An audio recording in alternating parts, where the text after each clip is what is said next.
And you brought up mental health already, and I want to talk to you more about that later because I know it's something that you were talking about even before we were coping with the pandemic. But first, let me move to you, Chancellor Jones, and hear about what it's been like on your campus. Students started that spring semester online last week, but this week you resumed in-person classes. So why did you choose to resume in person on this timeline, and what safety protocols are in place?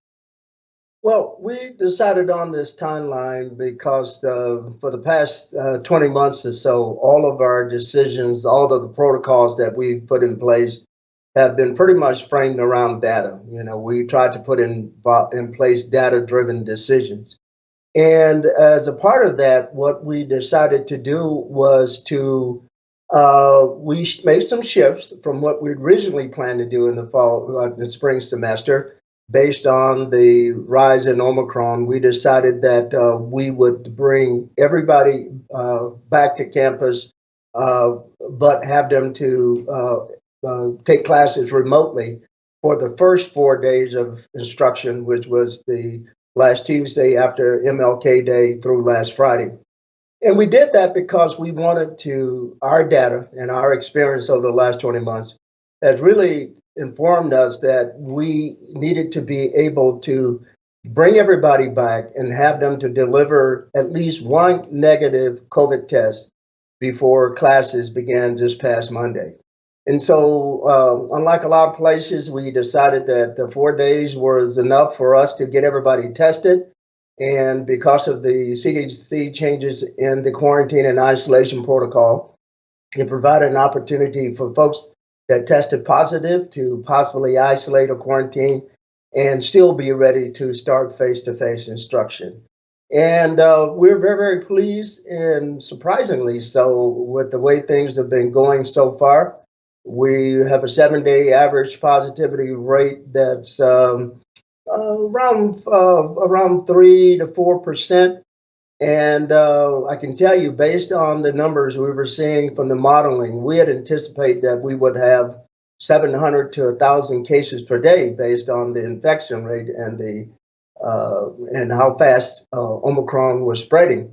But we've been seeing, less than 100 to 150, 200 cases on a daily basis, which is manageable with our system because, as you well know, or hopefully you know, that we have invented our own COVID-19 testing protocol and ecosystem, which is one of the most effective ones we think in the world, that is being deployed all the way from Maine to California.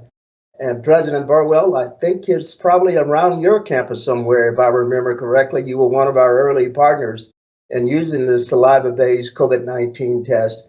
And so we've done over 2.5 million tests here on this campus. And you think about the tests we've done with partners like American University, University of Maine, Wisconsin, all the way to California. We've done over 7 million tests, including a lot of tests here in the state of Illinois with K through 12 systems and et cetera. So we think we're doing well. The positivity rates are not near what we expected them to be. And we have implemented other protocols regarding KN95 masks, N95 masks, level 3 surgical masks. And for those that are not vaccinated, they have to test every other day.